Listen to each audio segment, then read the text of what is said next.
Hello. Happy Halloween. Happy Halloween. Halloween. Ooh.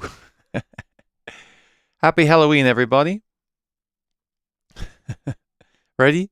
3, 2, 1.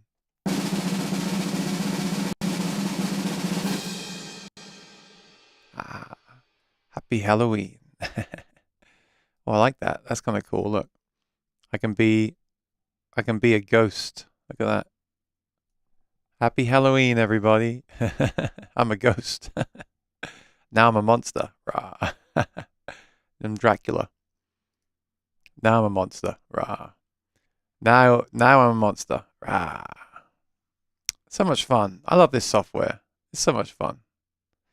And lots of news this week. I was watching their stream, Ecamm live stream last week. That's the software I use to go live and make my videos. And they've got lots of new features coming. So this beta enabled, I'm using the beta still.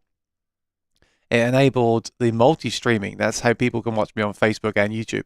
Not really that useful to me. I just use YouTube for everything.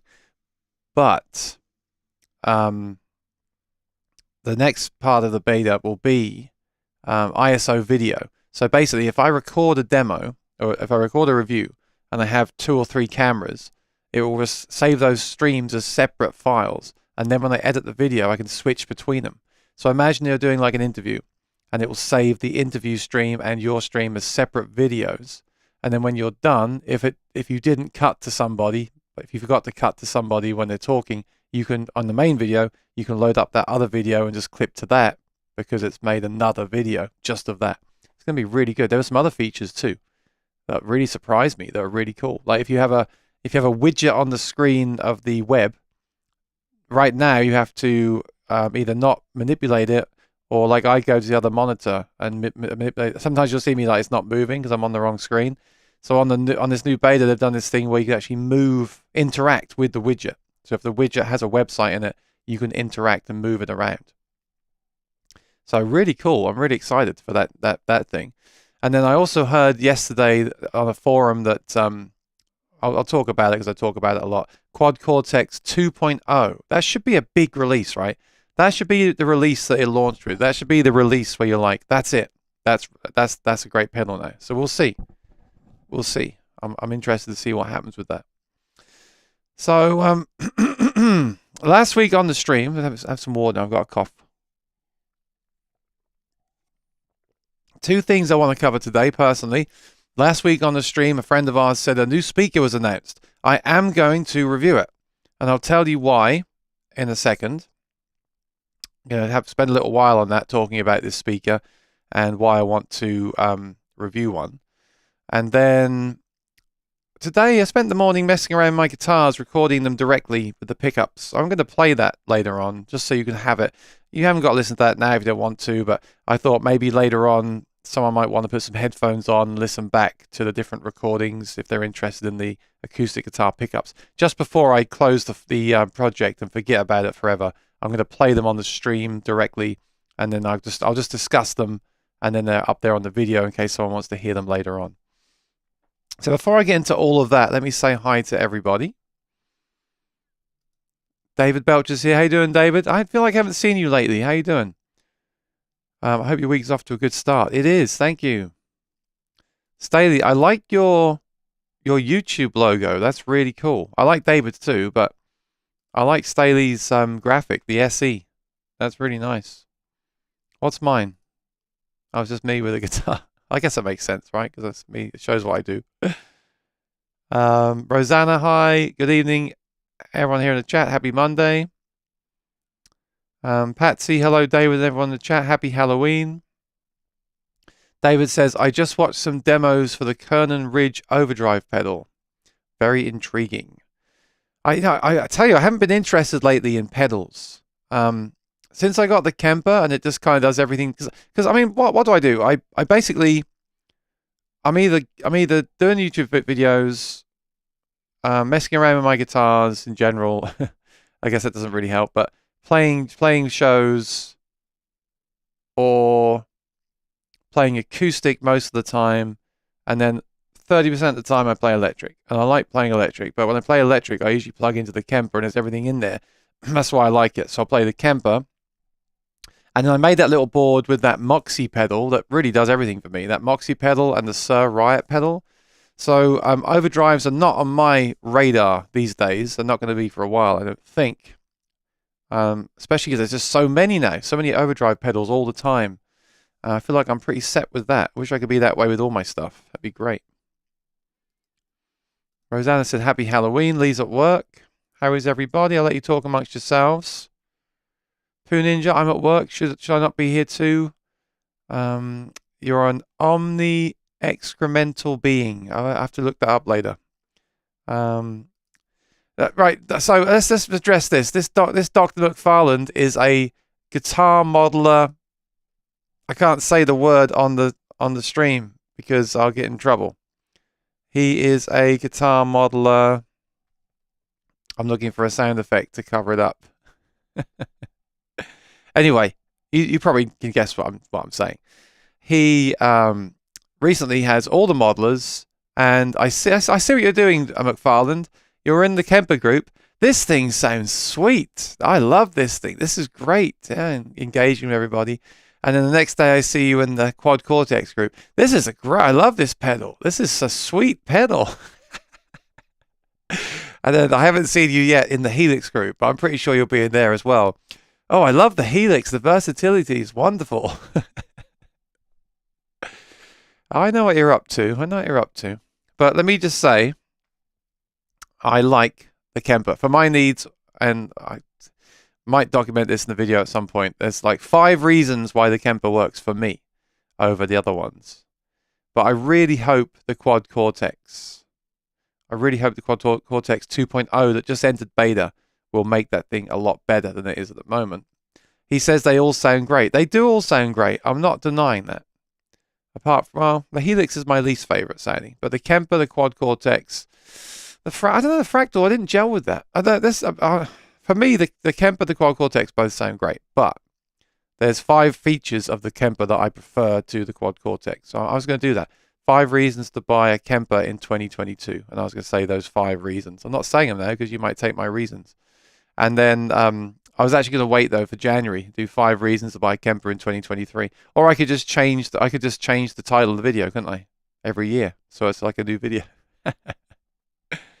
Oh, Helix is not good, he said. Yeah, it's my least favorite. But the thing is, to be fair, like I still have HX Stomp, and that's great for certain applications that the others aren't. It's amazing to me how many different guitar pedals there are, modeler pedals. Like let's take the Headrush, the Kemper, the Quad Cortex, the Helix, the Fractal, 5. And they're all different enough that someone could justify owning them all because they all do slightly different things, even though they all have the same kind of tonal mission. They all do slightly different things and do them in slightly different ways with slightly different form factors. It's almost like those companies, I joke about this sometimes, it's almost like they all got together and said, let's all make them slightly different. So we just keep selling them like I've had them all round and round and round. That's almost like they got together and said, let's do that. And then we'll just we have no competition. Everyone just keep buying them all. Whereas if you made another Kemper that was basically exactly the same products, you just buy the Kemper because it's more established and been out for longer. So I think that's really interesting. Poo Ninja still wants the Helix. Look out for a used one. Yeah, it's been a while since they updated the firmware on that. So maybe they'll do more with that firmware. We'll have to wait and see. McFarland, no, you're just winding me up, McFarland. I know what you're going to do. You're going to post in that Helix group after the next firmware update. This thing sounds great. And then you're going to make videos about all the modelers. I know what you're up to. I know. I've done it myself. No, I'm just kidding. I'm not. Very happy with my Kemper for many reasons, which I'll talk about another time. But I do like the idea of the Quad Cortex. It's just not in the right place. You know? Hi Danielle. What do you take for New York City gigs when you travel by subway? So it's changed over the years, but I'll take this week as an example. So tomorrow I'm playing at a place that has a PA speaker, a PA stand, and a microphone stand. So I've just got to take my bag of cables, my guitar, and that's it. So I take a bag. I got a really good mono backpack. It's really great mono backpack thing. I love it. So good. And I've got in there my Voice Live 3, which works as a mixer. I'd rather have a separate mixer, but that works as a mixer for me. And my cables. They actually have some cables there, but I don't want to use their cables in case they're not working or they've been lost or they're dirty, whatever. So I take my own cables. So I just take a guitar and the backpack. That's great. Now, not playing on Wednesdays right now. I'm playing on Thursdays, same place, so same thing. Fridays, same thing. They have a speaker there. No stand, so I just put it on the table, which isn't as optimal because you get more bass build up, but it's fine. So I put that on the table next to me, and I take a mic. I say everything the same, but I take a mic stand as well. So I have a lightweight mic stand, which is not super cheap, but cheap enough to be light. And that goes in the bag that I wear over my shoulder. It's really great. I can't believe no company makes this bag. And that's awesome. So I have that. So again, I can take the subway. And then Sunday, I'm doing a party, and that's like an hour drive. They have no equipment. So I'll load, probably, let me think what I'll take for that. Last time I played for them, I took the PRX, the battery-powered version, and I used the little battery-powered JBL outside because they wanted sound in the garden. Because of the time of year, I don't think they'll be outside. They might be. I think it's the same time as last year. It's the same party, same birthday again. So, yeah. So I guess I should do that because they wanted that last time. So I'd either take a PA speaker and then a battery speaker to put outside, or something like the PRX1 and so anything. It's a very small room, so I can take something smaller. I could even just take 2 battery-powered speakers or something like that. And then I've got to take the big bag of stands that has the PA stand, a PA speaker stand if I've got a separate speaker, and the mic stand. And for that, I'll take a heavier mic stand because I can. I prefer heavier stands. They're less likely to be knocked over or knocked in your face. It's just I don't want to carry a 20-pound mic stand to a gig. It's not worth it. So yeah, that's this week, and that's pretty much what I always do. If I had a band gig, I'd take I have the go-kart, the rock and roller cart. I load it up with all the PA, all the guitar stuff, and I guess next time I would take the Kemper cab. And but that's hopefully next year I'll do more of those. But it takes an hour to set up and pack up a band gig for me when I do it myself. So the solo gigs are nicer in a way. Yes, that's exactly it, Poo Ninja. Whenever I use the Helix or the HX Stomp, I load in the York Audio. I love the York Audio IRs are my favorite. So I just load one of those as the cabinet. If you don't know what IRs are, impulse responses for electric guitar, basically replace the speaker cabinet. So you choose your amp model, and then you put an IR there, which is replacing the speaker model. They sound excellent. But even then, I still prefer the Kemper. Do I have a Halloween gig tonight? I don't. I played a bunch of songs on Thursday and Friday just to do it. I'm a bit disappointed that I don't, but I don't usually play on Mondays. Normally for me, Halloween, I don't get booked as, particularly for Halloween. Normally I'll be playing a gig and it will fall on Halloween, and then I will play the songs that night. So that's what normally that's normally the case. So I might put my orange t-shirt on and walk down the street and see what's happening, but no. So that's a good segue into today's topic. And I'm trying to have a topic each week because I realize I'm just rambling every week about, just about general gear, which I guess is cool, but it's good to have a focus each week as well. So that's a good segue because we were just talking about what gear to take to gigs. So you can help me decide about this speaker today. The battery-powered, here's my little presentation. The battery-powered speaker thing is huge, and I think I know why. People want, from what I've seen doing the YouTube channel, people want affordable gear, of course, right? You make a video about a $20,000 amplifier, and people might watch it out of curiosity, but they probably won't watch it because they're never going to buy that amplifier. Even the PA systems that are $1,500, $2,000, you've got to really want that PA system in order to buy it. So the battery-powered speakers are great because they tend to be $500, $600, $700. Sometimes they're on sale. You might get one used, really cheap. So they're all sub $1,000 pretty much. Some of the acoustic amps that are also PA systems are a bit more, but even those then I feel become a little bit niche.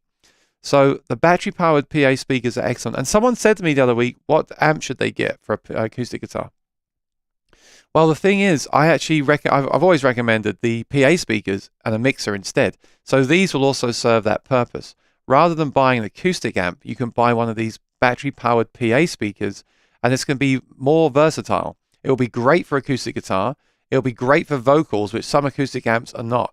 And it will have all the mixer built in as well. So you don't have to take a mixer with you. And some of them have app control too, so you could even walk around the room and do your own sound. So what you're getting here is something that's very affordable and very feature rich. So you haven't got to buy a PA, a mixer, all this stuff. You can just buy this speaker.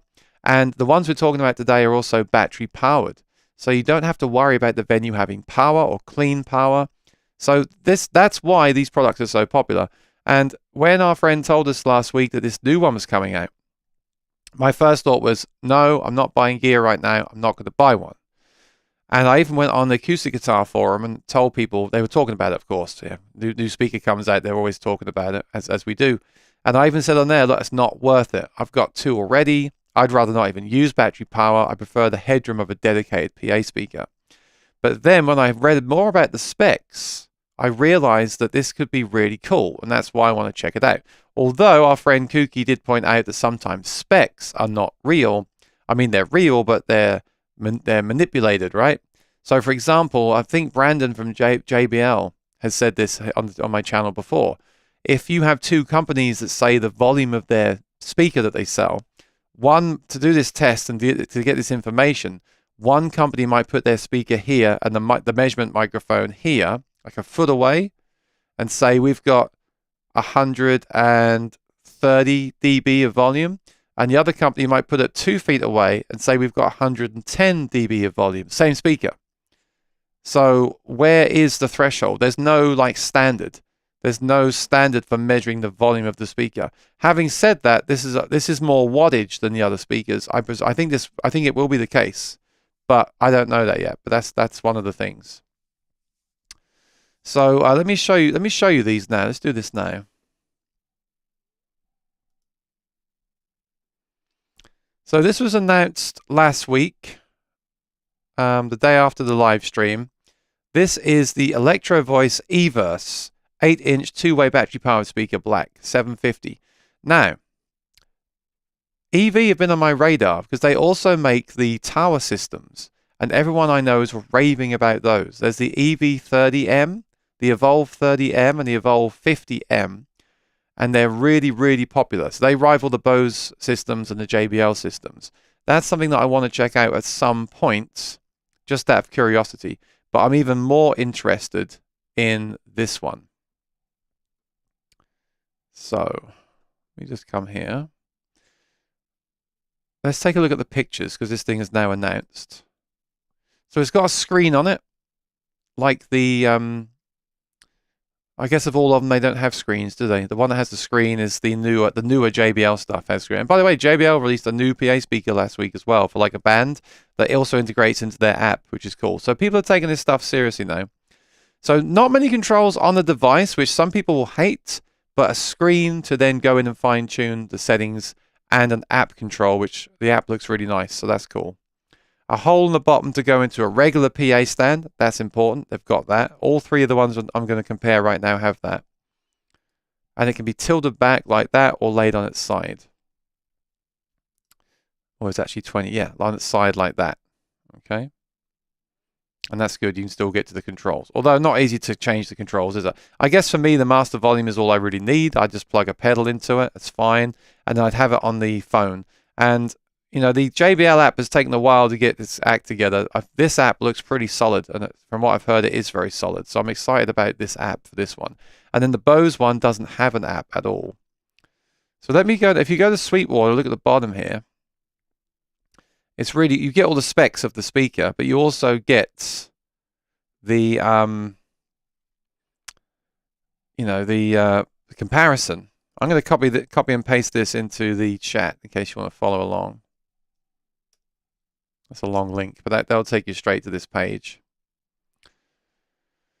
And I'll come back and read your comments when I'm done with comparing these, okay? So this is really cool because what you see here is you see, okay, first of all, the Bose S1 Pro here. Let me move myself out of the way because I realize I'm blocking the screen. Okay, the Bose S1 Pro over on the right, okay? That's the first one that came out. I saw this. Can you see my cursor on the screen? That's the first one that came out, and that's the one that I saw at the NAMM show years ago that got everyone excited and was truly a revolutionary product. Because until this thing, you couldn't get a little battery-powered speaker that sounded any good and had volume. This one sounds good and has volume. Okay, that was the first one that came out. I'm giving a little bit of a history on the speakers as well today.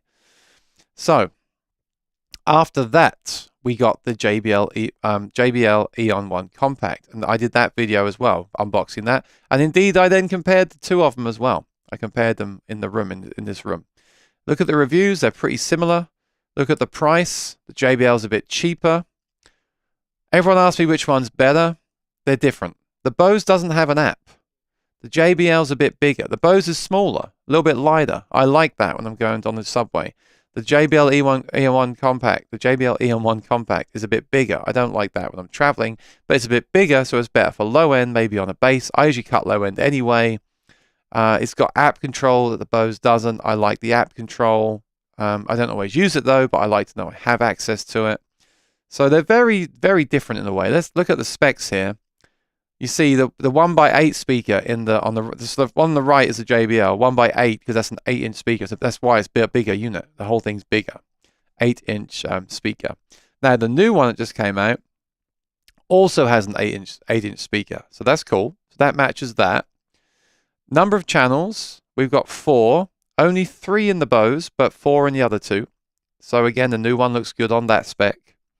Number of mic preamps, they all have 2, so they draw there. The EQ, 3-band EQ, but the JBL does have an 8-band output EQ. That's really powerful. And remember, the new JBL app is coming to that speaker eventually as well, be even more powerful. But I don't often use it, but it's cool it has that. That's actually wrong though, because the new speaker has more than a 3-band channel EQ. Because I've been in the app. There's also a master EQ with lots of things on it you can change as well. So I don't know if it's quite as many as the JBL, but it's certainly almost the same. So that's not quite right. So right now, those two are timed. Right, so far, the EV is better, and that's why I'm so interested in it.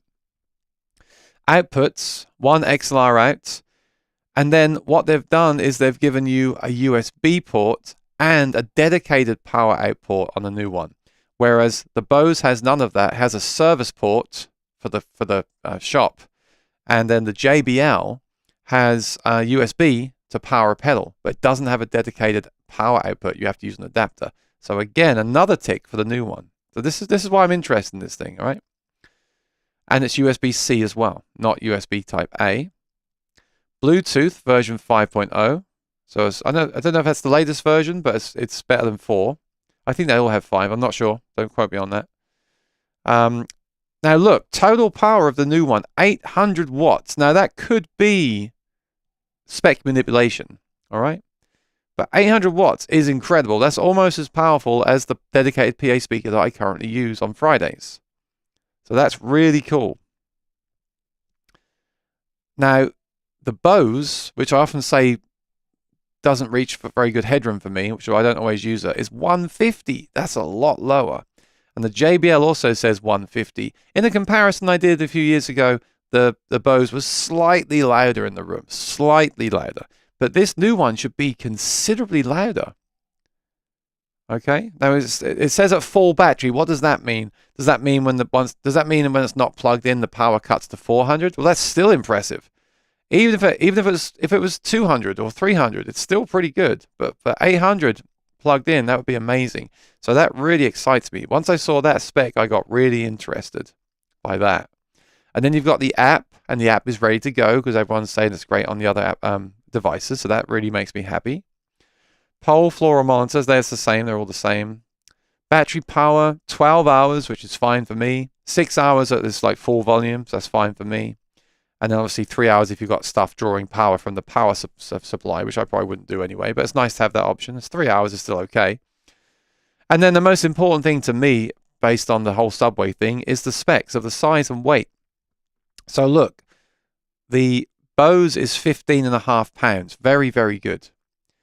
The new one is 16.5. 1 pound more, but for all that extra stuff is awesome. And then the JBL is 17.63, so that's 2 pounds bigger than the Bose. So that's heavier than the Bose. That's why I don't often take that one, take the Bose one. And that's why it would then take a PA speaker, which is 21 pounds, because I'm thinking, well, for 4 pounds more, I can have all that power. But for that, for less than that, I can have almost that power anyway. At 16.8 pounds, I can have 800 watts. That's incredible. I can't believe this is true. Well, I'll find out when I try it. And then the size, we've got 10 by 15 by 10, or 10.5, 15.5, 10.5. So 10, 15, 10.5. And then on the Bose, the smallest one, we've got 13, 9, 11. So that's pretty close, isn't it? It looks like the new one is thinner but taller than the Bose. But then the JBL is 15, 10, 11. So that is... Well, actually, it's not that much. It's not much different, is it? 15, 10, 11 versus 15, 10, and 10. Well, I mean, I guess an inch. I guess, yeah. I guess it's similar to that. 13, 9.5, and 11. 15, 10, and 10. It really depends what the bag is like, and that's not released yet, and how it is in the hand, how it feels to carry. Because some things just feel more comfortable to carry than others. But yeah, I wouldn't expect that to be tiny because it's got the bigger speaker inside it. So I just was worried it was going to be huge, and it's not. So that's why I'm so interested. Every spec there is really, really impressive. And I still can't believe that 800 watts thing. It can't be true. It can't be true. So anyway, I'm getting this tomorrow. If I absolutely love it, then this might be the way forward for me. And the reason I'm doing this video also is... I looked at my YouTube specs, and my most watched video now is the S1 Pro versus the JBL Compact. Over 100,000 views. That's my most watched video. So I thought, you know, I kind of have to do this. I've still got those two. I kind of have to get this and compare them all, because that video is going to do really well. And just for full transparency, I bought this, and I got the discount code thing for it, and I bought it. And if this is all spec rubbish, I'm just going to return it. I'm not interested. I don't need it, right? But if all these specs are true, then this is fantastic. And this would actually replace the Bose S1 Pro, the JBL Compact, and the QSC CP8. This would be my new gold standard. And that's why I really want to try it.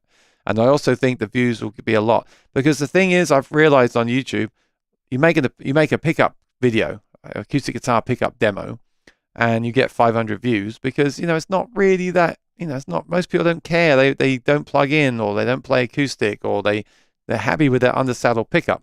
But something like this is a great crossover review because DJs want this, weddings want this. And by the way, they make a white version, which is also cool. If you do weddings, they make a white version. So I don't think the others do that. But people have asked me about that in the past. Do they make a white enclosure?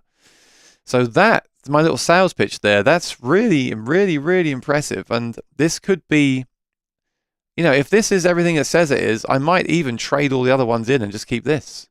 You know, I'm not looking to spend. That's the one thing. This is the most expensive at $750.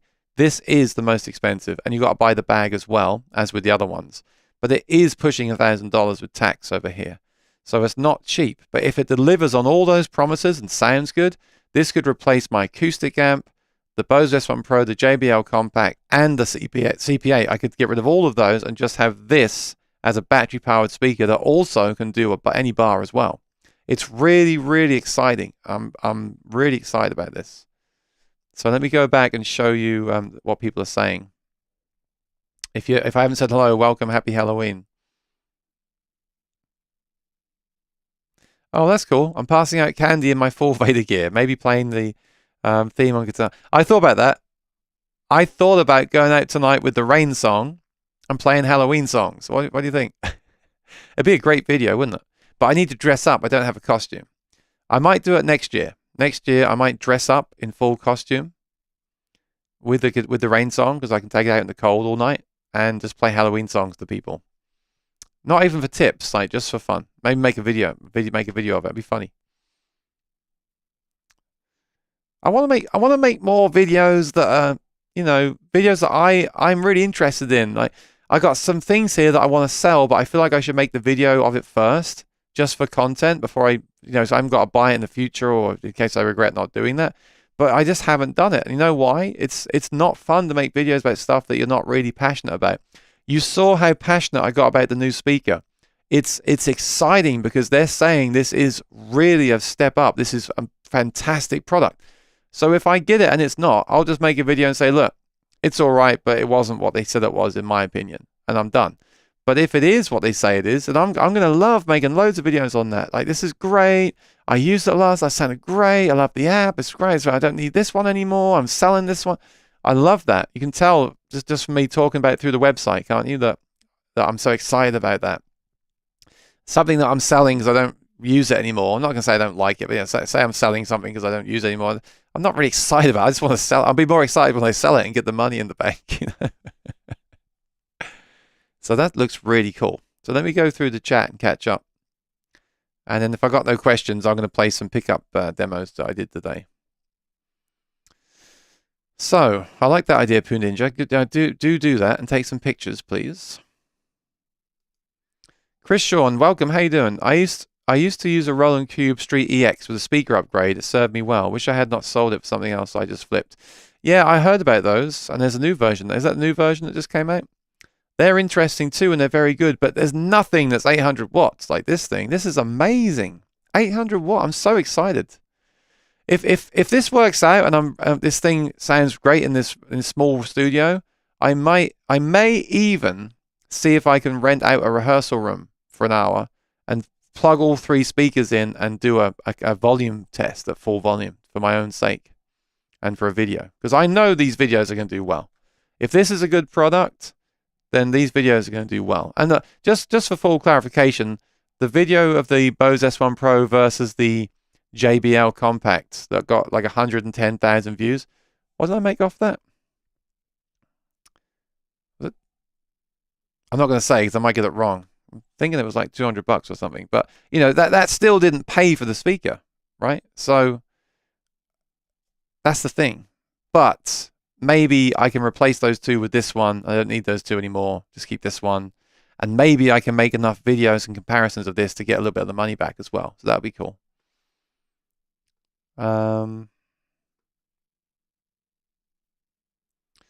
McFarlane said he tried a QSC a few days. So I love the QSC speakers. I have a K10.2 and a K8.2, and that's what I use in the band. And they're excellent. But they're heavy, right? This EV is not heavy like they are. Like, they start at £30. This one's 18 or whatever. 6 was it? 17? Whatever it is. It's a lot lighter. Now, they are 2,000 watts. Again, on spec, they're 2,000 watts. But, yeah, I do like those as straight-up PA speakers. This EV also has the anti-feedback correction, which sometimes doesn't work very well. If it works well in this, it's going to be a game changer. Because then I also make a review of this as the ultimate acoustic guitar amplifier, because it's got all your stuff built into it as well. You don't need external pedals, really. Very excited. Really, really excited. Witty, I use the RCF JMix 8. It's amazing. Worth a look. What is that? RCF. I know they're good too. RCF JMix 8.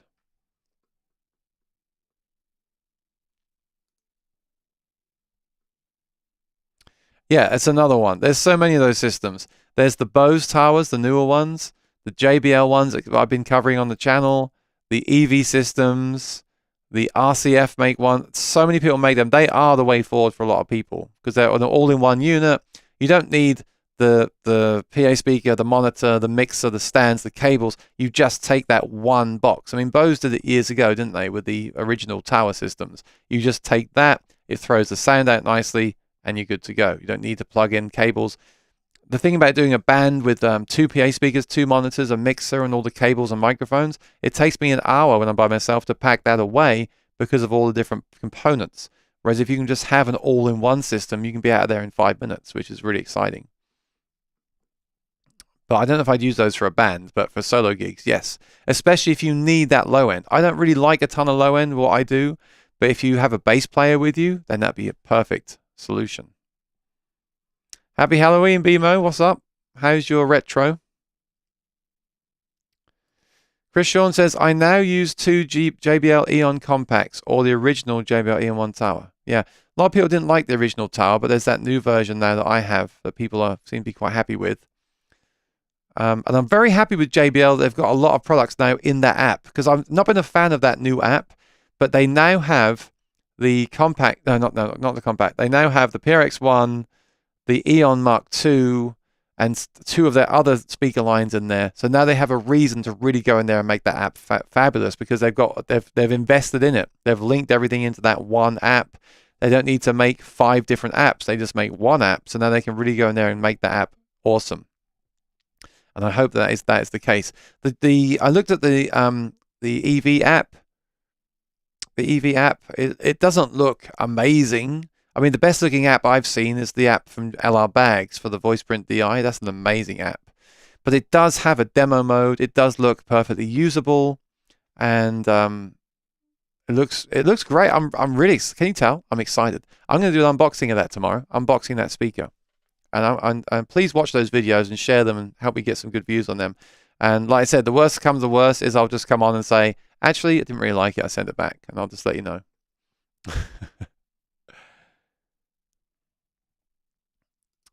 Jim says, David Belcher. I have to wait 6 months. Oh, they're talking amongst themselves.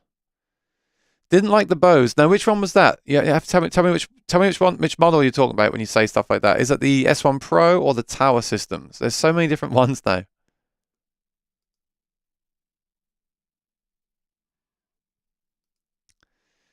Yes, I agree. Watts doesn't mean much. Look at Max SPL. And the problem with SPL, as was pointed out to me, is that where are they measuring the SPL?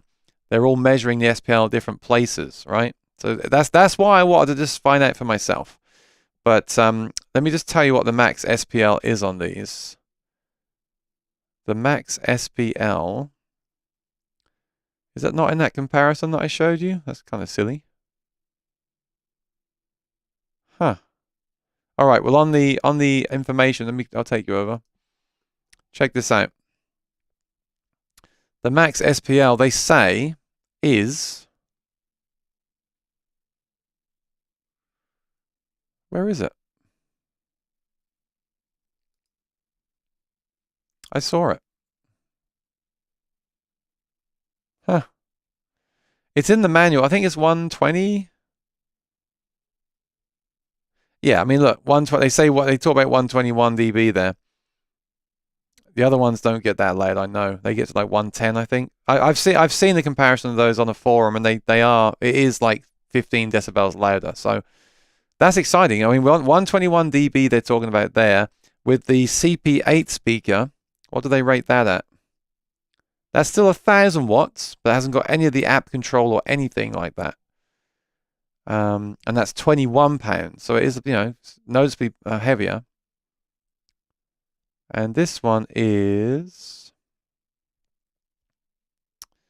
Am I just not... There we go, 124. So 3 dB louder than the other one. I think that's really cool because I never run that at full volume. And you see it says at 1 meter. Okay. That's what I need to tell you. What was the distance that they measured the dB from? That's 124 dB at 1 meter. That's really, really, really important. Okay. So we saw the number 121 there, but I don't know what distance they measured that at. Perhaps if you got a second, if you're on Google, can you see if you can see that information on the Everse 8 speaker? But anyway, I've seen it on forums and stuff. It's definitely on paper it's louder, but it's still to be proven in a side by side. And also, what does it sound like? Does it sound good? I imagine it will sound good, but who knows? The JBLs have better headroom than the Bose. I think it depends what you're putting through it, because the JBLs, if you're talking about the compact right now, I don't know if you are, but the compact is a bigger speaker, so it'll have more headroom for bass for sure. Go down to lower frequencies. Yeah, that's what I'm saying. That's my most watched video. My most watched video is not an acoustic guitar pickup review. My most watched video is not a Martin guitar or a Cole Clark guitar or a Rainsong guitar. My most watched videos, and I think there's a couple of them, are PA speakers. And that's fine with me because I sing and play guitar. I rely on these things at my shows. So that's good. Yeah, the EV stuff, and that's the other thing. The EV brand has been on my mind the last few months with those other speakers. So I thought this was a perfect time to get in there and try it out. Happy Halloween, Melvin. How you doing? Good to see you. Ready? Happy Halloween.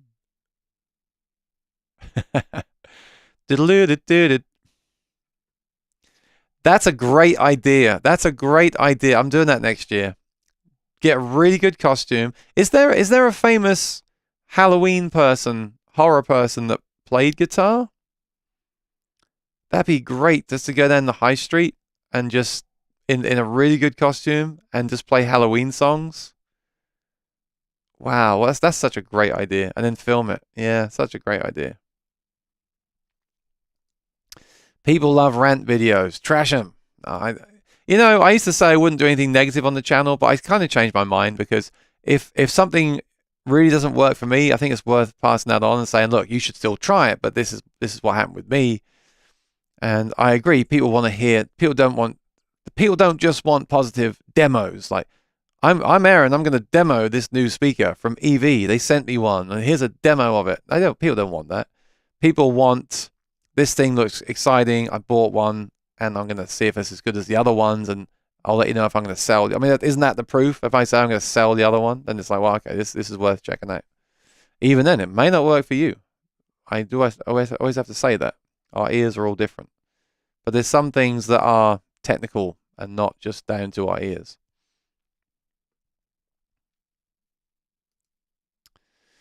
Would you like it more than the Kemper Cab? Well, here's the thing with the Kemper Cab. It's a very different product. I never really liked playing because I've used amps in the past, I never really liked playing the modelers through the QSCs and things. Or any of those kind of speakers. Yes, I could use it, and yes, it would sound good with the cabinets IRs on. But the reason the Kemper Cab is so good is that when you get the right speaker imprint, it's much more direct. And there's even settings in there to make it more directional. You know how a guitar speaker is very directional? You can make it more or less. So like the Kemper with its awesome settings to tweak it, practical settings to tweak it at a gig, the Kemper Cab follows that suit by having settings as a speaker.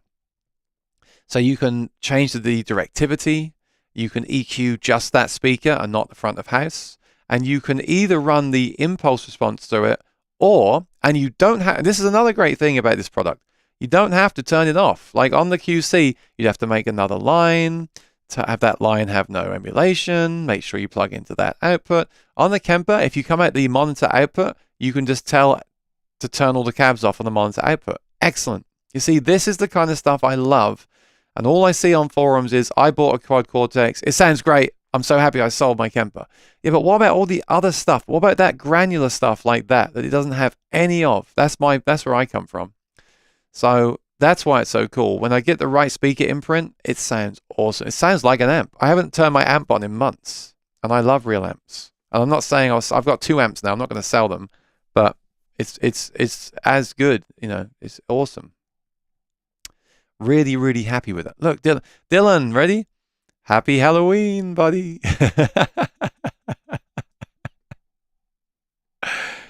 Let's see if he's still, he might not be here anymore. If he is, this is for you, buddy. Happy Halloween.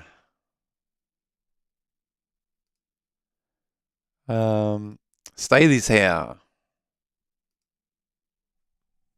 Well, you tell me. Is anyone here dressing up and going out for Halloween? You tell me. Jim said, does anyone here keep their guitars in a humidity control display cabinet? Where did you get it cost? I've seen friends that use those. It wouldn't work for me. I haven't got space in here to swing a cat. Not that I would swing a cat, of course. I have cats. And you have a cat too. But it's about this time of the stream when I start getting an itchy nose, and I don't know why. Every week. And they're cool. They're cool, but they're Well, I mean, they're humid, but they're, or not. But they're cool things. They look great. For me, I try to keep guitars in the cases, if not in the stand, keep the room humidified. I have a meter here to keep my eye on, and I have a small humidifier in the room to keep turned on. And I use the humidity packs whenever I can in the cases as well. So I don't want to get fret spray again. That sucks. Although it's easy to fix, it still sucks. But maybe someone else can answer your question. C2K and upwards. I bet they're not cheap. Oh, there we go. Acoustic Remedy. Acoustic Remedy cases. Make one yourself. That's the problem when you go on YouTube. Everyone always says that. Oh, there's a problem with my guitar. Fix it yourself. Oh, I need a case for my guitar. Make one yourself. I know. I'm like, I don't do that. I'm a consumer. I don't do that stuff. I wish I did. I buy products. But I'm sure it won't be cheap, but I'm sure it'll be a good thing. Of course, there may be a smaller company that does that too. Happy Halloween, Pooh. Yeah, AudioMo has one. Looks really nice. See, that's great. If you've got a channel and you've got it behind you in the case, that's really nice. That was made in Florida. Yeah, there's a store near me that says we'll make anything from out of wood that you want us to. So maybe you can just have someone make one locally. That'd be cheaper and easier to transport too.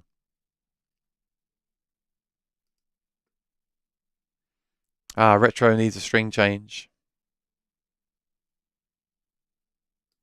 I haven't tried the string joys yet. I was going to have them on for a chat, and I never did that.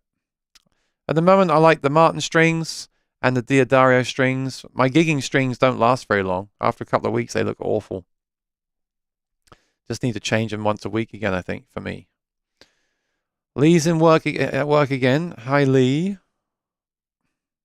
Don't forget to take a break.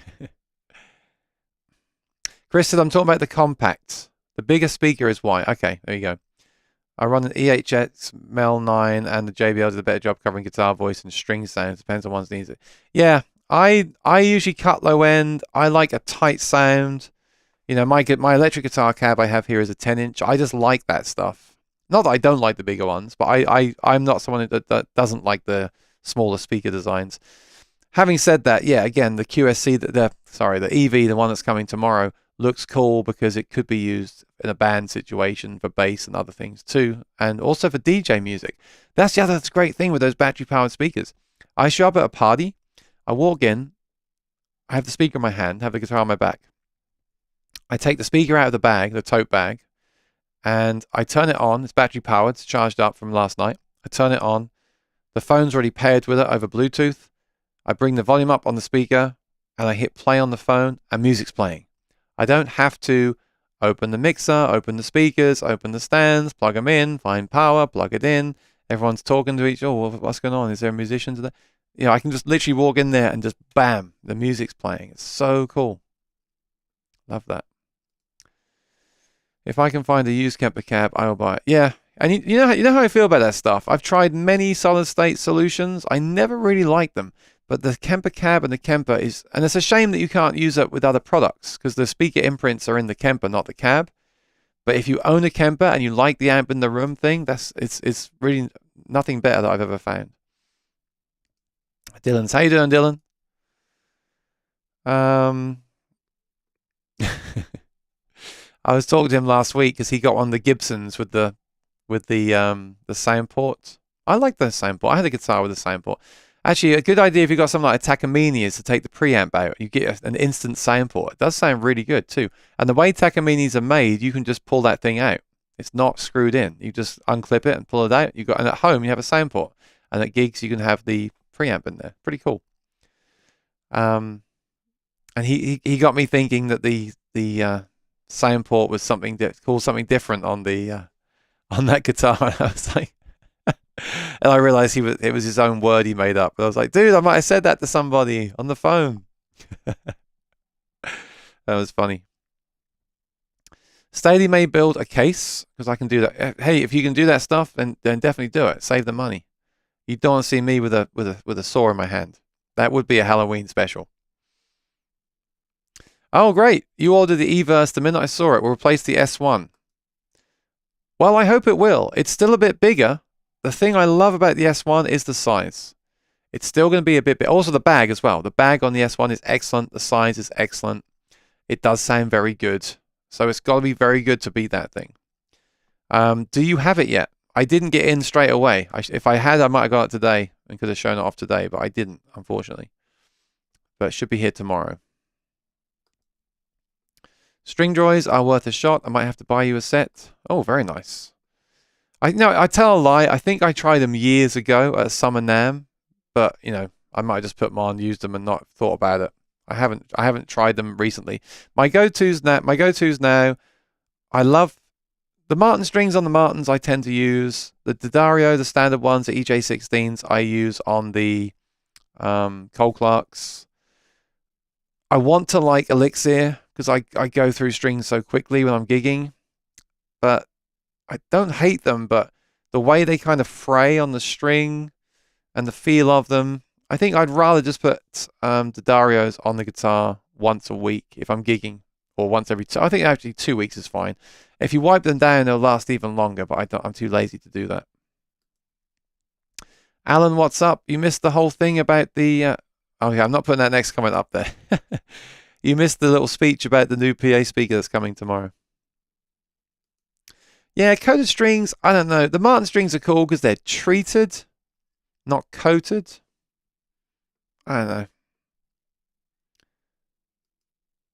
Oh, shipped today, but tomorrow's public holiday here in Germany. I'll get it on Wednesday. Awesome. Okay, so we can investigate together. Do let me know. Where's my banner? I'll give you my email address. Do let me know your thoughts compared to the Bose S1 Pro. I can use that in my video as well. It's good to get other people's opinions too. All right, so I'm going to take a little break here, and I'm going to play you. Just a little break here. I made some recordings earlier. I sometimes do this. I'll sit in here and record things and listen back. Now, if David comes in, they're not volume matched. I know they should be. This is just a rough and ready thing. I'm just going to play a few pickups here and just acoustic guitars and just tell you what my thoughts on them from today. This is just like a little bonus thing. I don't think that this isn't for a video. I would have played the guitar better, but this is just a thing. So first of all, we have the K&K Trinity. Oh, 1 second. Staley said, I got the Brights and the natural string joy strings. I'll send you a few. Let you pick up what you need. So thank you very much. And what are the Brights? Are they like 80-20? Because I do feel lately like I want a bit more cut in my string. I usually get phosphor bronze. And people say the 80-20s are brighter. I don't know. I tend to get used to something and stick to it. Not with guitars, unfortunately. But with strings and picks and tuners, I just have my go-tos. And I love that. But there are a couple of guitars where I sometimes think, oh, that could be a bit brighter. That could be a bit more low end there. Blah, blah, blah. So I'll just do my little presentation. This is my little intermission here. I'm going to talk about these pickups, and then I'll come back and we'll discuss them again.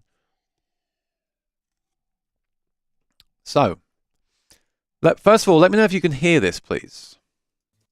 Oh, you can't hear that. What's up with that?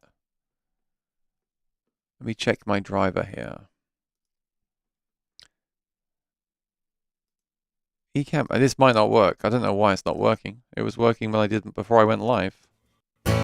Huh. That's weird. I'll just try one more thing here.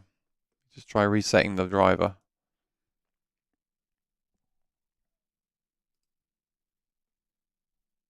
Output device. Ecamm Live app audio. Apply.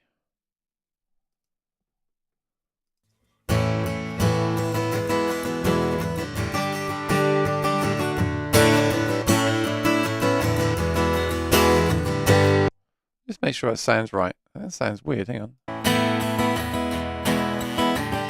That's right. Now, does that sound normal to you, or are you getting an echo?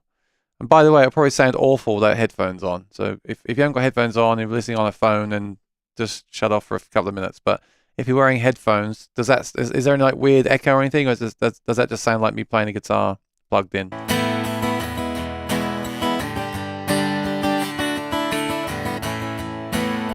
Let me know. I don't want to do the thing and then it turns out the sound was all messed up. David said the D'Addario, sorry, nickel bronze strings will give you a bit more brightness without being as bright as, as 8. I guess good to know. D'Addario nickel bronze. So the ones that I just got, I think, were phosphor bronze. So D'Addario nickel bronze. I didn't know that. That's good to know. Let's have a look at that quickly. Yeah, I think I may have had those in the past. I may even have a set of those somewhere. But I didn't know they were brighter. So I might try those next. Now, the Cole Clark doesn't need those. The Cole Clark is already very bright. The Cole Clark lacks bass, and I don't think a string is going to add bass. Doesn't lack bass. It's actually better plugged in. But in the room, like some of my Martin guitars, they're just too warm for me, Martin guitars. I want a bit more. I don't want that like cheap high end, but I just want, there's so much low end, I want a bit more of the highs to cut through. So I might try those to see what I think. But yeah, with strings and picks, I always try different things and just come back to what I always use. But anyway, here's my pickup thing. So this is there's a few really good pickups here. None of these sound bad. The first one is the K&K Trinity. This is the K&K with the Trinity microphone installed.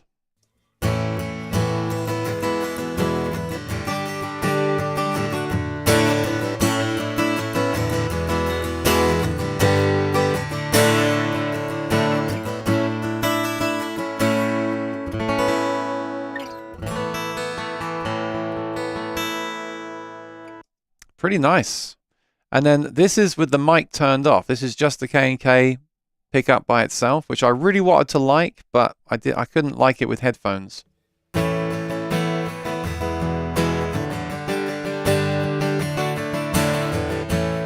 Actually, that's not right. That's the same one. Oh, I didn't record the K&K by itself. But yeah, that microphone really adds a nice sound to the K&K. The next one, let me see what this is. I have to listen to it. No, wait, they all sound the same. What's going on?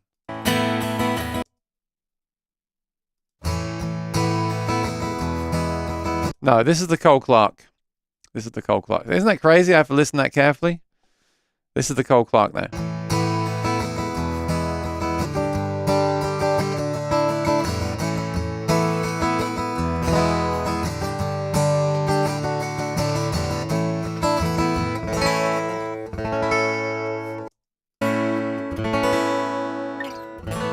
So they sound very similar. I find when there's a mic in there, sometimes these things get really close because the microphone just makes everything sound like a microphone.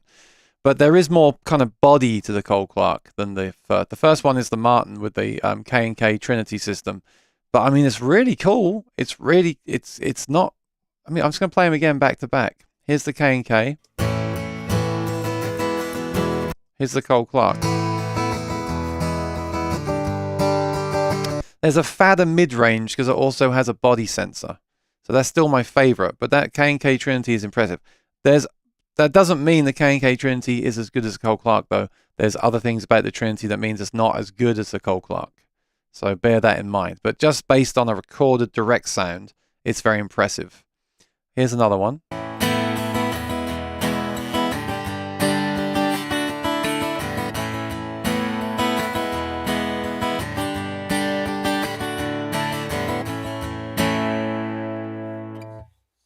So that's the Anthem in my HDC 28. So again, you hit all these pickups with the mics in the guitar. They all have that quality. With that one, I don't hear so much mid-range. You hear that kind of scoopy sound because all you've got is the mic and the undersaddle doing the low end. So again, the Cole Clark has that body sensor doing the mid-range, which I really appreciate. So again, I'll play those back to back. Here's the Anthem. A little bit harsh, and I did EQ that as well in the mid-range. Here is the Cole Clark.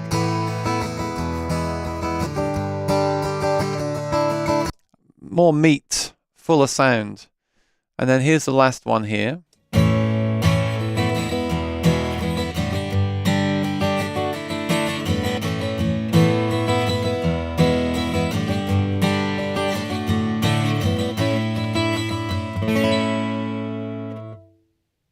That's the Lyric. I really like the Lyric. Now, the Lyric mic and the Anthem are basically the same, but sometimes with the Lyric, you get feedback around 100 to 200 hertz as you do with a microphone. So the Anthem uses the undersaddle up to 300 or whatever hertz, so you get less feedback. But if you listen carefully to the Anthem, you can hear the undersaddle in there, but it makes it more stable on stage. So I prefer the Lyric, but I like the stability of the Anthem. That's a real tough one. I will say this, though. At the end of this recording, when I was doing this, I sat and played that Lyric for about 30 minutes. I got really into it. It's like VR, because it's a real mic in the guitar. So the Lyric is a really great system if you mostly use in-ears. Here's the Lyric again. Here's the Anthem.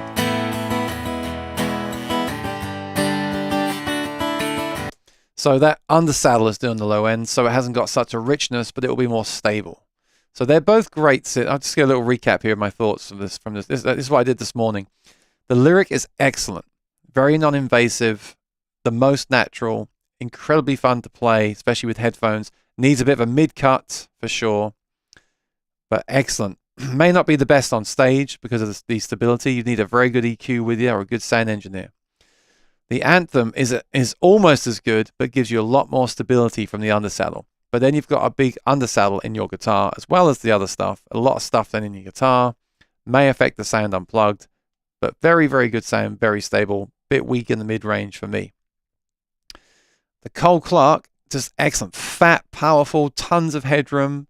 I love it. The guitars that I've played so far, they don't sound bad. They don't have the warmth or the low end of a lot of the other manufacturers in America and other places too, of course, but they are a brighter sounding guitar. I don't like that word bright, but they're tighter. They're a tighter sounding guitar. And I actually really like that sound, but I sometimes then miss the sound of the other ones.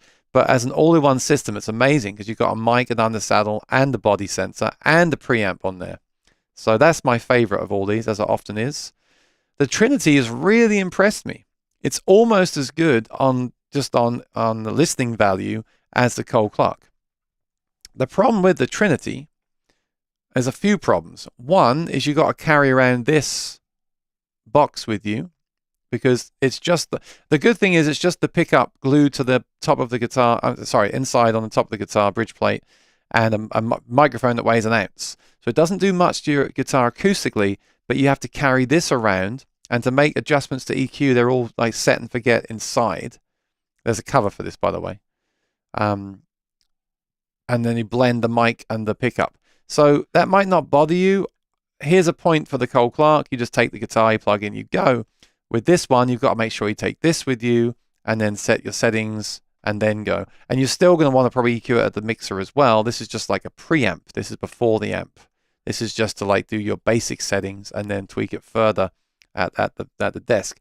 So here's what I think. If you only use in-ears and you don't want to deal with external gear apart from EQ, the Lyric. If you play in-ears at a few shows around town, then the K&K with the mic, and then just keep this in your gig bag. And by the way, if you plug straight in without this thing, you still get the pickup, which is nice. If you play like me professionally and you do a lot of stuff where you really dig in and you need different settings, then the Cole Clark is really hard to beat. I can't beat it. It's great. Love it.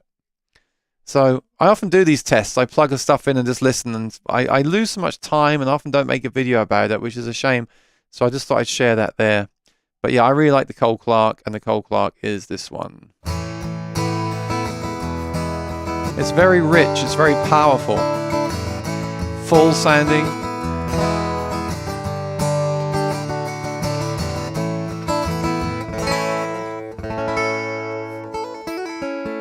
Oh, that was nice. Sorry, shouldn't say that. I was impressed I didn't make a mistake. So, the other thing, there's other reasons too, right? Because you haven't got to take any other gear with you. It's got incredible percussive sounds. The body of the guitar is satin, so you can do scratchy sounds. It has a battery indicator. It doesn't pop when you unplug the cable. And it's a bit like all the things I said about the Kemper, why I like it. So this is the same sort of thing. And one more reason. Oh yeah, very hard to get the feedback, and you can still use the sound hole plug. With some of these mics in the sound hole, you can't use a sound hole plug because the mic then bounces off the back of the sound hole plug. It sounds weird. With the Cole Clark, the mic is up in the top of the guitar. You can still use the sound hole plug. Excellent. So good. Let me see what you're saying.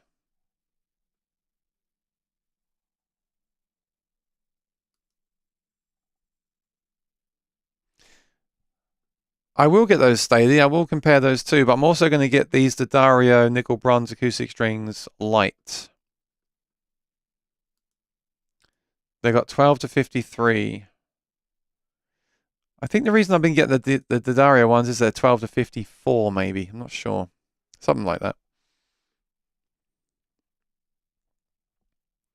Yeah, the Trinity is very impressive, but you do have to carry the little box with you. You do have to be careful with feedback. You can't use a feedback buster, so it's not for everybody, that's for sure. Cole Clark is impressive to my ears.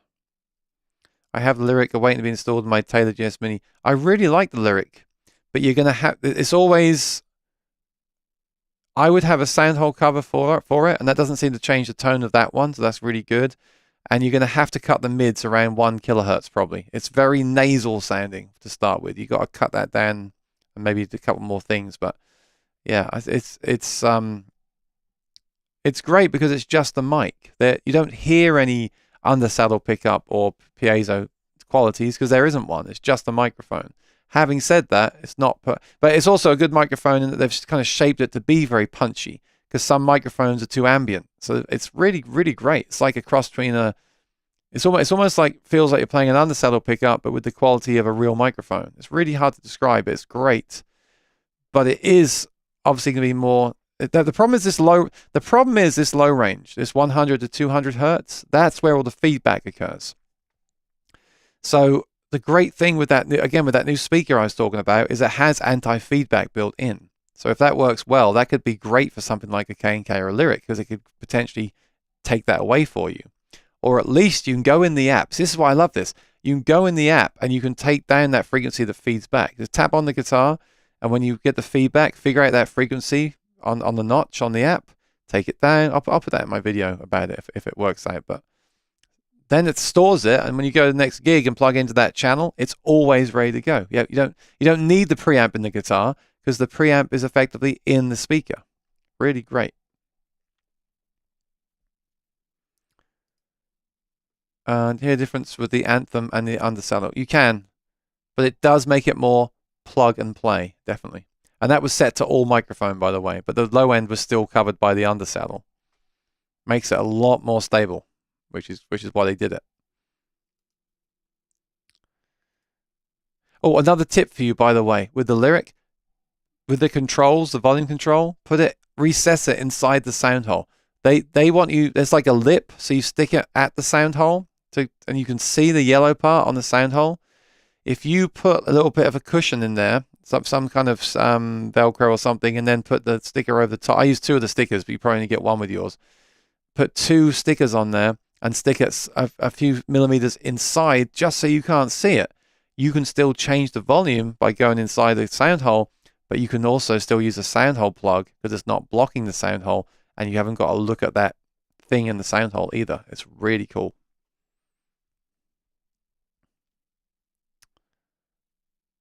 You have the Anthem in the Seagull. It sounds great. Yeah. Well, you just heard, right?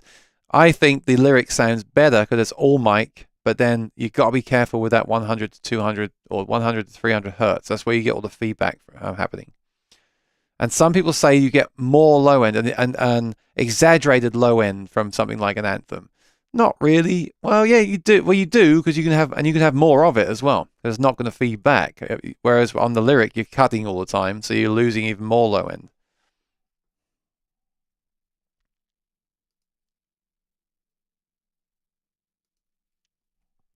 Yeah, the Cole Clark, you can still hear the piezo qualities a little bit, and it's not like an external mic. It's just a powerhouse, It's just, and when you play it, it's the feel as well. Like the feel of playing the Cole Clark is very different to the feel of playing the Trinity system. The Trinity system is like airy and not necessarily in a good way for me. Like the Cole Clark one is like, it's like immediate, you know, it's like punchy. It's really great. Which one would sound the best in the Rain song? That's really tough to know. Because I do believe that the Rain song, the carbon guitars react differently with the different pickups. And I've only tried so far the Anthem, and that has been very successful. The Anthem system, and they use the Stage Pro Anthem. I probably just put the one inside the sound hole. But the Anthem system sounds very good in the Rain song. I don't know about the K&K. I don't know. Because the thing is, they're so resonant. You see, this is the other thing. Cole Clark guitars, I said earlier, don't have a ton of resonance and low end, but that means they're better to plug in because they're more solid. Whereas something like a vintage Martin or a thin top Rain song guitar is going to be vibrating like crazy, and that will lead to more potential feedback. So for that reason, I would say the Anthem, yeah. And they do, in fact, use the Anthem in most of their guitars. I'm using the nickel bronze on my Maton, and they sound great. They are good for sure. Okay, let's take a look. I might wrap things up here by ordering a set. So they're 12 to 53, $12. There's just so many strings now. It's hard to really tell. You know, it's just millions of options. Drive you crazy. It says made from uncoated nickel, bronze, and steel. Highlights the natural balance and harmonics. Yeah. Crisp, clear projection. That sounds good. High tune stability. Well, nickel bronze wrap for enhanced resonance. Okay, if you say so. This company's near me, isn't it? Long Island. Okay, let me see. I'm going to order a set now so I don't forget to do it.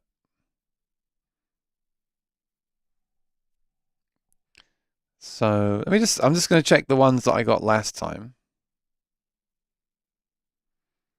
The Dario. Oh, the ones I got last time came from String. Let me see, Strings and Beyond. I like Strings and Beyond for this. Let me come back here. I'll just do a quick comparison of these strings. I will take to the site. I just want to actually let me do that, and I'm going to order them on the other browser. Have you used this site? I know I always push Sweetwater because I got the link with them, but this site is good too. But obviously you want to compare the prices on things. So on my other browser, I'm just going to check my order history. I'll tell you what I ordered last time. They're good. They don't last very long on my gigging guitars because I don't wipe them down. I got the 3-pack of EJ Phosphor Bronze, and three sets of those is $21. So these ones you're showing me are more expensive, but that's fine. And these wouldn't be necessarily for the Cole Clark. These would be for the Martin guitar. So I guess that's fine to replace the Martin strings, just to see if they got a bit more clarity in the high end. Maybe they will, maybe they won't. I don't know. So I guess I'm not in a hurry for these. So I guess I could try it on the Cole Clark as well, I suppose. What strings were they? The Dario nickel bronze strings. Nickel bronze. Okay, they are $12 for a set. They're $4 more than the other ones if you buy one set. You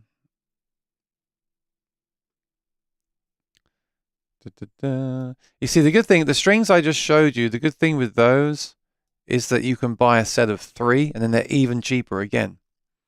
But these nickel bronze, I don't think they do a set of more than 1 in a set. I don't see it. So there we go. Straight away, that's more expensive. But I will order 2 sets to try them out.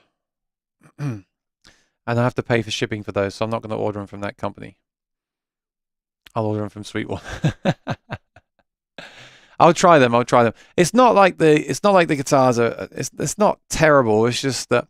And you know, one thing you really got to bear in mind is that if you have a Cole Clark, which is a bit brighter, and the Martin, which is a bit warmer, if you play the Martin for an hour and then play the Cole Clark seems exceptionally bright. And if you play the Cole Clark for an hour and then the Martin seems dull. A lot of this is just switching and comparing things back to back can really throw you off, you know? It can really be a problem.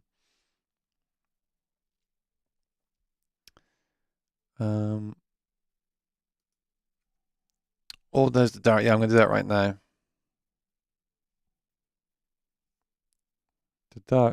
The Dario. I think that's how you say it, right? The Dario nickel bronze strings. Here we go. 12 to 53. Lights. Nickel bronze. Okay, I'm going to buy a set. Ordered. I'll let you know what I think. I'll compare those to the regular ones that I've been using lately. But I'll have to put the ones I've been using lately on the Martin and then put those on the Martin and then put the Martin strings on the Martin. So maybe that should be a video. I don't know. Anyway, that's boring. Let's get back to the chat. DJ, you see, lots of DJs are interested in all these speakers as well. Good to see you here. I think all these battery power rate speakers are overpriced. They should be in the 300s, 350. I don't think they should be that cheap myself. think about what you're getting in that speaker. You're getting the battery power. You're getting the app control. So you haven't got to buy a mixer. You're getting the R&D. I agree that 750 is pushing it with that new EV speaker. But if it rivals the output volume of a actual PA speaker with the battery power as well, I think that's okay. I also don't think that any battery power speaker will sound as good as a dedicated speaker that just does that one job. So these EVs have to be very special for me to really get excited about them. But I will reserve judgment until I've tried it.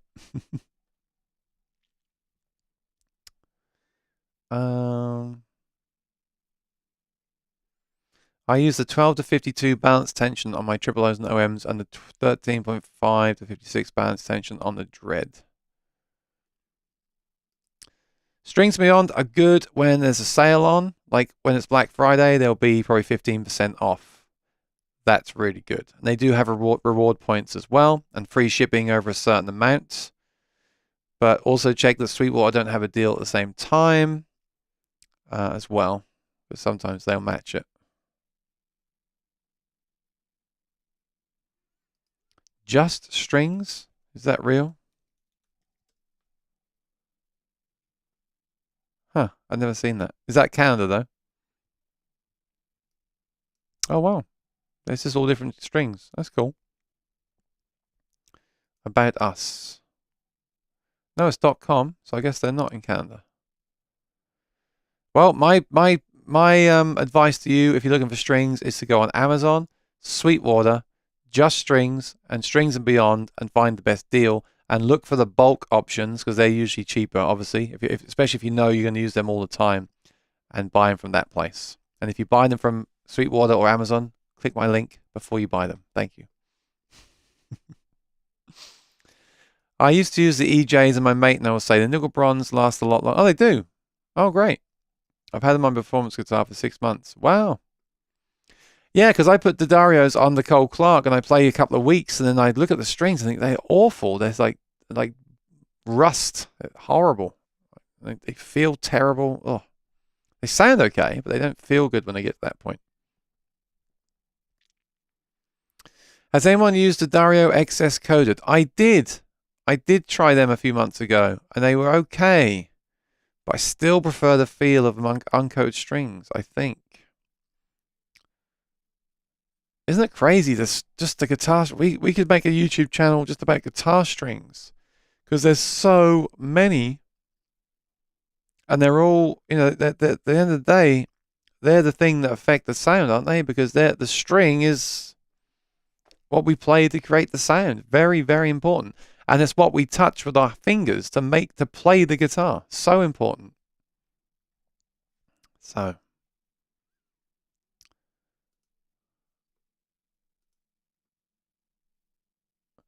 the thing is, DJ Willy Will, the EV is 750 and the QSC CP8 is what? Oh my goodness me. Maybe I should take back what I said.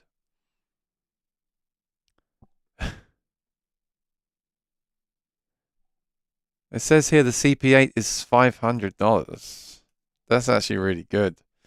Yeah, that makes it tougher. The QSC CP8, which I own, is 1,000 watts, 8-inch, $500. That's a really good product, right? Price and everything. The new EV battery powered speaker is $750. But if you're a solo act, you might want to have to buy the CP8 and a mixer. And with the battery one, you get the battery power, the mixer. So I think that's okay. I think that works out right. Not quite as loud and never be quite as good as a dedicated speaker and separate mixer, of course. I mean, maybe it will be, and then I'll obviously make a review of that. But it's got to be good, because if the CP8 is a 1,000 watt 8-inch speaker at $500 and only weighs 21 pounds, the 16 pound whatever EV has to be excellent for the extra 250. The app and the effects and everything has to be really good, and at that point I can justify it. They're in the USA. That's cool. I didn't know about them before. I'll check them out. And strings by mail. Wow. Who'd have thought it, hey? Do you think Martin Guitar make more money from guitar strings than guitars? Maybe they do. Wipe your strings down after playing. Yes, I should do that. I just never, ever do it. You know, I finish a show, been playing for 4 hours, my hands are sweaty, and that's not the first thing I think of doing. I should do, I know. But hey, if I can find strings that last longer, that's great. Also, I feel like dirty strings will wear the frets down faster too, so that's not good either. So I should wipe them down. Yes, I know the QSC is not battery, but my point is, you know, you can get a dedicated speaker for $500, 1,000 watts. That's a great speaker. So you were talking about price before. Like, I don't mind the EV at 750, but you know, it's adding battery power, it's adding the battery itself, it's adding the app control, it's adding the extra display on. Yeah, this one doesn't have a display like the other QSCs do. So it's adding a display, the LCD display, an app control. I think there's plenty of value there for the extra 250, but I want it to sound as good or almost as good as the CP8 for me, you know, to want to use it. I have the Bose S1 600. It's good sounding. That's 750 hertz. I'm going to wait. Yeah. It is the most expensive of them all. But I think it might be the best of them all. But I'll let you know. I'm getting mine tomorrow. I'll let you know. Rusty tarnished strings are probably caused by sweat. Oh, I'm sure. I was filming a video in here the other day and my guitar the fretboard was all sweaty. It was disgusting. And that's just sitting in here for 10 minutes. So I don't feel like I particularly sweat a lot when I play, but I guess I do. And the thing is, I play 3 or 4 times a week, 4 hours a time. So that's a long time to be. That's a lot of playing time on the guitar, isn't it? So, Marcel, how you doing? According to EV, the Electro Voice Everse 8 is 499 watts, not the wattage it's used for. It is rated at 121 SPI, which is good. Yes, Sweetwater said 800. I got a bit. If not interested in speakers, I won't be offended if you leave. But we've got a few people here that are into speakers, and this is going to be a big product, I feel. So I'm going to see if I can pull up the manual for this and just do a bit of a deep dive. I got to do this anyway. I got to do this anyway for my my video. So I'm just going to bring this up now, and we'll take a look at this one on their website just to finish up. So I didn't go on their site earlier. And if you're new, if you just got here, I did a whole little talk about this earlier on. If you want to rewind later. This is the Everse 8. Oh, excuse me. Just close logic down. All right, so basically, they're saying 121 dB, which is the QSC CP8 is 123. Very impressive. Wireless app control. The app looks really good. I've downloaded it already. It seems very stable. It has a demo mode. You can download it yourself. It says turn on demo, and you can try it out without even buying the speaker, which is awesome. It looks nice. It has the 3-band EQ. It also, I'm sure I saw somewhere. Yeah. So here's the main output. It's got a 1, 2, 3, 4, 5, 6, 7-band EQ and you can shape it with the Q settings and everything. So that's powerful on the global output. That's really nice. And then if I go to the say input 1 is going to be my guitar every time, right? It's got treble, middle, bass, compression, effects. I think you can have one effect at a time. So I have a little bit of reverb if I want it. A ducker, I don't use the ducker. That's when it lowers the volume of the Bluetooth music while you're talking. It's also nice when you want to make an adjustment. There's a big wheel here. So when you're on stage, you just do this.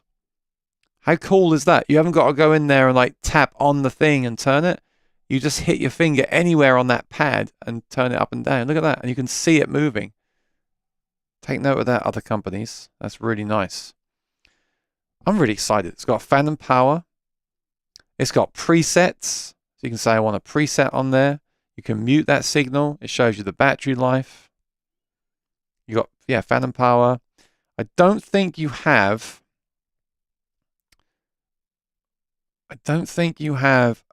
that advanced EQ on each channel like JBL have. So that's a shame. So I'd like to go into my acoustic guitar and just on that channel notch out that frequency that's feeding back. But it does have auto feedback, I believe. So that might fix that problem anyway, which is cool.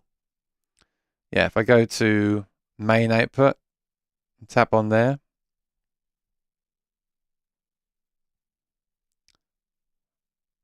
It's got graphic EQ or parametric EQ. That's nice.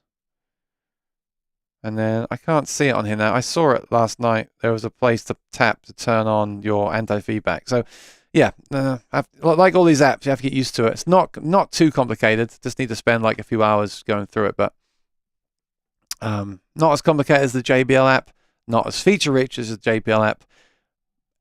Harder to use than the Bose app because the Bose app has basically nothing on it. So I think that's a really nice middle ground. I'm excited for that. Like I said, available in black or white if you're a wedding DJ. They're saying it's very weatherproof too, which is nice to know. There's a tote bag, some accessories coming out for it soon. Specs.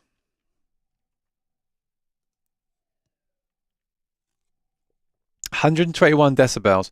Oh, so, okay. On here it says 400 watts. Sweetwater, what are you doing to me? You said 800 watts at full power. This says 400 watts. Now, I'm still okay with that. Don't get me wrong. If the S1 Pro and the JBL are rated at 150, 400 is a lot more. Okay? But yeah, this is not going to replace probably the QSC CP8, nor should it do. It's a battery-powered portable speaker, lightweight, everything built in. But 400 watts still makes it very usable. Still makes it usable for a bar gig where sometimes I feel the S1 Pro won't do a bar gig. But with this extra dB and headroom, it should do a bar gig for me solo really well. But it's not 800 watts, so please fix that. Don't like it when they put the wrong spec. USB charging, you can charge a phone, which is nice. And you've got the output for the pedal or the wireless system, but obviously that will drain your battery faster as well. 16.8 pounds is excellent. 1 pound heavier than the Bose S1. So the Bose S1 Pro is still smaller, it's still lighter. It's not completely killing it, you know. Battery runtime max output 6 hours. That's fine for what I do. Happy with that. Oh, look, they're telling you how they measured stuff too. So, max SPL, number 3. Measured at 1 meter. It's the same. Good. No, they might have used a different method or something, blah, blah, blah, blah, blah. But they're saying max SPL is 1 meter, is 121, and the other one said 105 or something like that at 1 meter. So that's really, really exciting. Yep. Yep. Looks good. It looks great. And the app looks great too. And there's always some feature you can say they should add in the app with all these products. Oh, it doesn't have this, it doesn't have this. But, you know, it's got a lot of stuff. I didn't realize it's got the compression and all different effects in there and all that kind of stuff. It's really, really cool. What are we saying over here? What are we saying over here? Are you excited too? I think people are.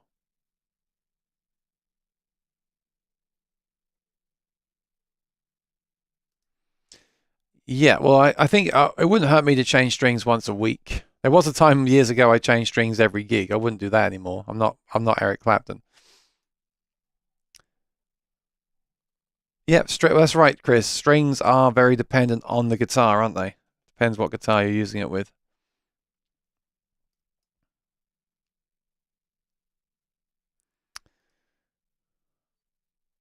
800. It's not 800 watts peak. It says 400 watts. Am I wrong? Oh. John said it could be 400 watts when running both channels and 800 watts for running. Well, that'd be great because when I use my Voice Live 3 that I put the guitar and the vocal into, that goes out of one cable. So that would mean I could run that at 800 watts. That'd be amazing. But then again, what's the SPL rating? That's 121. So how did they figure that out? That's the problem with all these specs. It's kind of meaningless, right? You really need to put them side by side and play them all and just see which one feels the loudest and how much louder does it feel.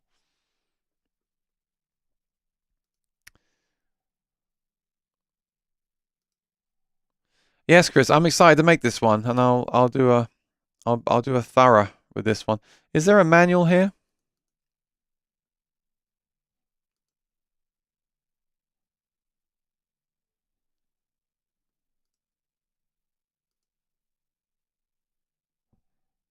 There may be something I'm missing. Always go to the end of the manual, and it often gives you the specs.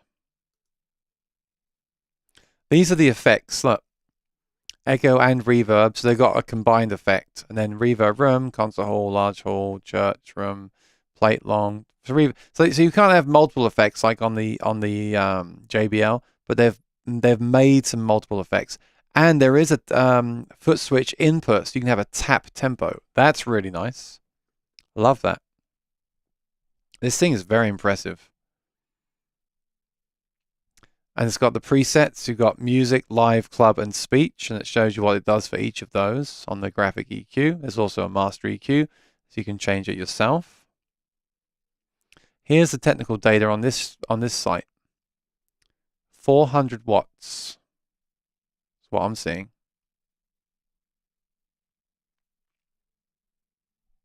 400. Still impressive. Still really good.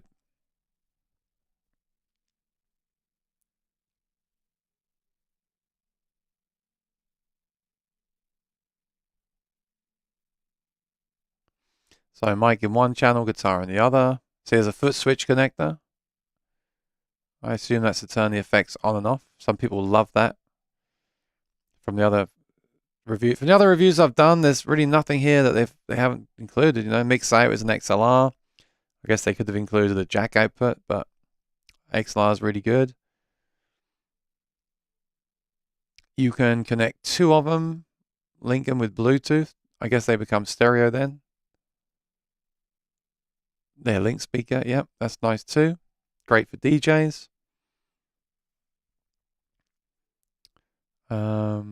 It's just awesome. It's like they've looked at the other ones and sort of done the best of everything.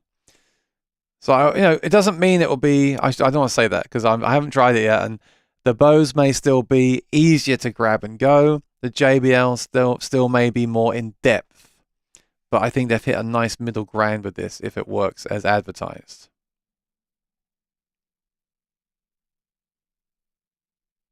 See the compression? That's nice to have.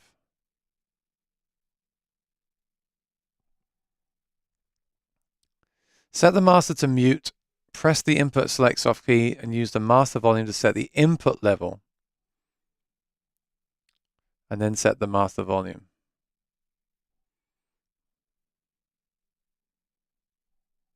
Bluetooth streaming. 48 volt phantom power if you need it.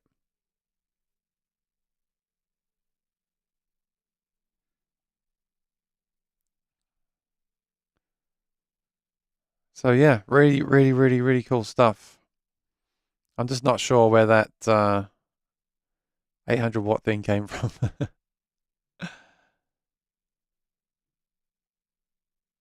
Here we go. Look, to reduce feedback, set the loudspeaker.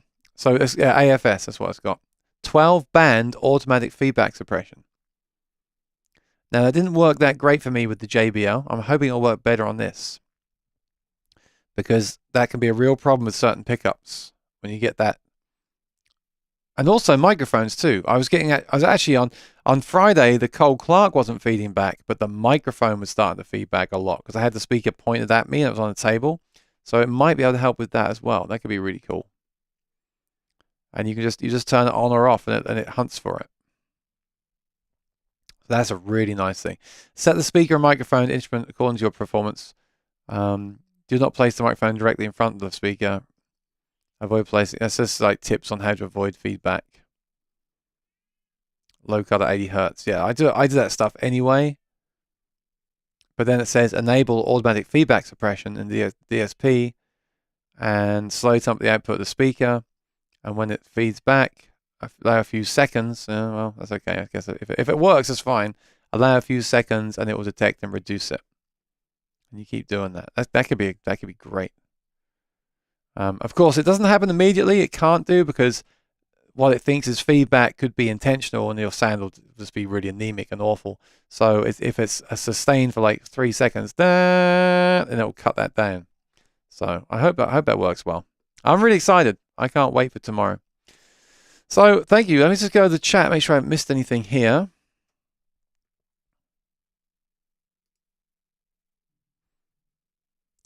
John Clark says, contact EV and get them to break it down. I should get that clarified, but it's only Sweetwater that's saying 800 watts, so I don't know. Always take a look at the amount of decibels it puts out. Don't worry about the watts. Sometimes they give you a peak-to-peak stuff. Okay, well, it's 121 decibels. That's really cool. So I need to do some cleaning and get stuff ready, so tomorrow I can unbox that thing and do it.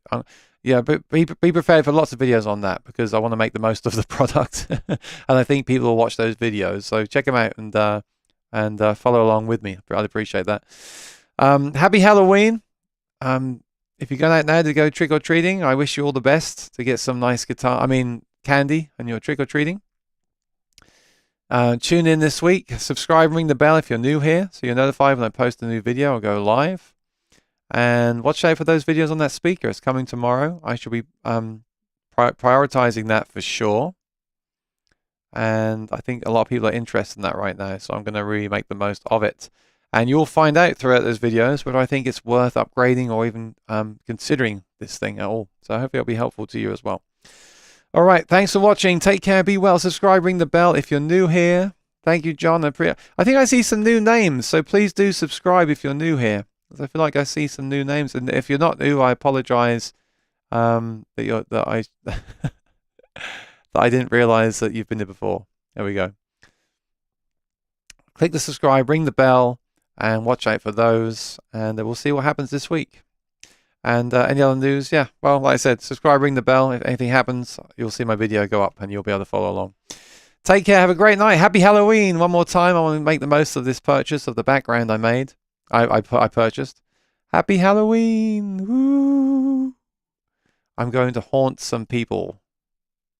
I'm going to haunt David Eidelberg to get his Martin. See you soon, David. Watch out! Woo! Take care, everyone. Thank you, Rosanna, for moderating. Appreciate it. Oh, here we go. I'm a long-time watcher, but I never comment. Well, it's good to see you on here. Awesome. And please do comment on the videos. It all helps the algorithm. See you later, Staley. Bye, everyone. Happy Halloween. See you soon. Bye-bye. Thanks, Rosanna. Thanks for your help again.